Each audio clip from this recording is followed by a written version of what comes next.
Hello and welcome to the Cook's Pantry. If you haven't guessed where we are by now, I'll give you a hint. I'm surrounded by about 1.2 million olive trees. That would suggest we're with our mates at Coram Estate, and we're going to be cooking up some phenomenal home cooking using their award-winning extra virgin olive oil.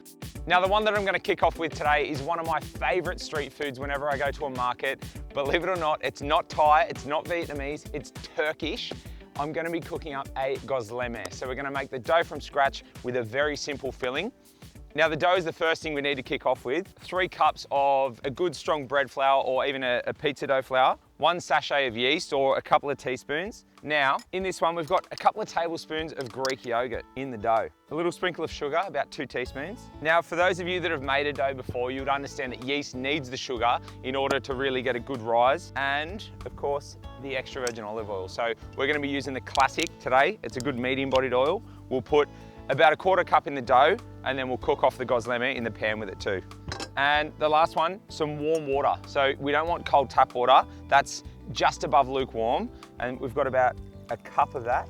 I'll use the yogurt spoon that we had, and I'm just gonna bring that together. Always use a spoon to bring it together until you get it to that consistency where you can knead it with your hands and it's not gonna stick to it. So I'm just gonna bring that together, and then I'll throw it out onto the board, and then we can start to knead it. Now that's still feeling just a touch sticky. All I'm gonna do, we've got a little bit of extra flour here. Just gonna give that a sprinkle bit by bit. Now, this is actually a really good scenario to run into. You would prefer it to be a little bit on the wet side, a little bit on the sticky side, than too stiff and too dry and too firm. That's when it's very hard to get it back. Adding a little bit of flour bit by bit, you can control it and get it to the point where it's gonna feel nice and elastic, but it won't stick to the palm of your hand when you're kneading it. So that's what we're gonna be looking for. Flour the board and start to knead. And you'll feel it every time you knead and fold. You can see it's just still starting to grip part of my palm, just a touch more, and just little bit by little bit. Actually feels really, really good. It's not, still nice and loose, which is what we want. Because with the Gozleme, we want to stretch it out and try to get it as thin as possible. We need it to be quite a loose dough. You don't want it to be too stiff. And this is, I guess, a perfect example of the fact that recipes are it's just a guide. You know, we can give you the guidelines, but especially with something like a dough, it's all about feel. And a lot of the time you're gonna need to make those slight adjustments. All right, that feels great. Now I'm just gonna turn that into a ball, and then we're gonna turn that into the portions that we're after. So a dough of this size, we're gonna cut that into 6 portions. Easiest way to do it, down the middle, and then into 3, roughly. You can be a little bit more accurate and weigh them. We do that in the restaurant if we want consistency, but when you're at home, just go by eye. So into thirds. Keep an eye on the one that's the biggest. Keep that for yourself. Give the rest to your mates and your family. If you guys can see what's happening there, you don't have to do it in your hand. You can do it on the board and just roll it. So using your thumb and your pinky and just push and pull. And you roll that into a nice tidy ball. A little bit of flour in the base of your pan, and then we sit them down. They feel really good. This actually takes me back. The first time I went to go into the pizza shop when I went to apply for a job, Italian guy by the name of Joe, all he said to me was, "Do you know how to do the ball?" I had no idea what he was talking about. I'm like, "Mate, I'm sorry, I don't know what you're talking about." So he showed me on the spot. He's like, "If you can do this, we'll give you the job." And that's how it happened. And still to this day, still one of the best skills ever, because I can comfortably make a dough, put it together, and it's incredibly satisfying as it was back then.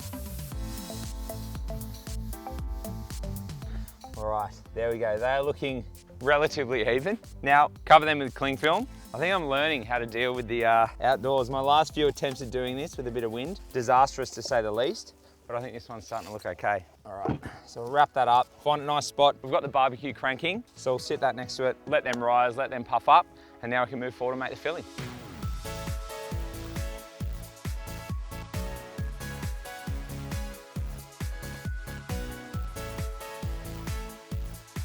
Oh, all right. These have proved beautifully. You can see now, they have definitely doubled in size. They're looking absolutely spot on. So we just had them tucked underneath the fire, the barbecue that we've got going, and there was enough heat in them to get them to rise. They look beautiful. So I'm just gonna set these aside for a second, and now we'll make the filling, which is really, really simple. With the silver beet, we're just gonna go either side, keep the leaves. You can also use the stems as well. They go really well. You can pan fry them in a little bit of oil, a little bit of butter, a little bit of stock, and you'll sort of steam them and soften them. It's also a great little veg or an offcut to put in a stew. It must have been a wives' tale, because I used to think that there was like rhubarb or beetroot stems that you can't eat them because they're poisonous.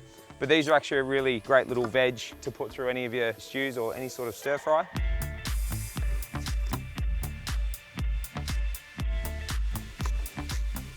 Okay, so just gonna throw that into the bowl and we'll start to wilt that down and soften it, just with a little pinch of salt and a little drizzle of the extra virgin olive oil over the top. Now, same deal with the spring onions. We'll throw them in with the silver beet, massage that through with a little bit of salt, a little bit of parsley in there as well, and then we'll crumble in the feta.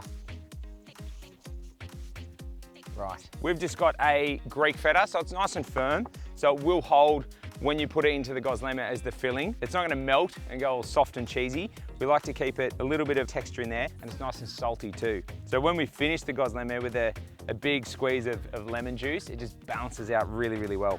So just crumble that over the top. Now, just a little bit of parsley, we'll just nick that off there, fold it up, and just a nice fine shred of that. Okay, parsley in. A little bit more extra virgin olive oil. And then what I'm gonna do, I'm just gonna massage that through. So mix that through the oil, the salt that we've added, the salt from the feta, and that'll really start to soften up. So just squeeze it a little bit, really massage it, rub it through, and that'll start to soften up that silver beet and the spring onions and give us a really nice, delicate filling. All right, now I'm just gonna set that aside, let that continue to wilt down. And now we can start stretching out some of these mammoth gozleme dough. Okay, I'm just gonna kick these off, a little bit of flour over the top, a little bit on the board. Now I've buddied up a couple of boards here. If you're at home, just do them straight on the kitchen bench because they can tend to get quite large. Start by pressing it out so you've got a nice even kickoff point, and then we'll hit it with a rolling pin. So we wanna get these really as flat and as thin as possible to get that nice flaky pastry consistency that we're after. Just a little bit more flour. You don't want it to stick to your rolling pin. You don't want to start to tear any holes in it. You can almost start to see the board through it. That's what we want. You want it super, super thin. And now we're going to go in with some filling. Now we just want to put that in the middle, spread it out nice and even. Then we're going to go over the top and again, press it down. And then we're just going to tuck in the sides, like a little envelope really. All right, flip that. Pan over. There we go. And we're sizzling. We're looking good. We got it in there nice and safe. Got a nice little parcel in there. We went with the fold side down, so that's gonna seal up straight away. It's not gonna come undone while we're cooking it now. We'll seal that up, get it nice and crispy, flip it over, crispy again, a little bit of lemon, a little bit of salt. You are gonna be in heaven.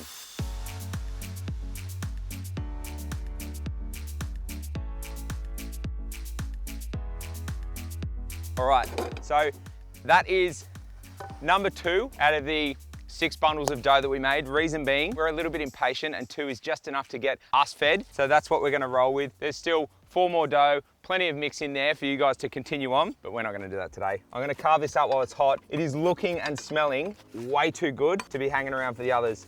So I'm just gonna carve this up into some nice squares. And where's my lemon? Right, the easiest and the best way to finish this off, a nice big cheek of lemon, straight over the top, be generous, don't hold back. And that, my friends, is my absolute favorite market snack to have. Next time you head to one, look straight for the gozleme stand and then go home and have a crack at these.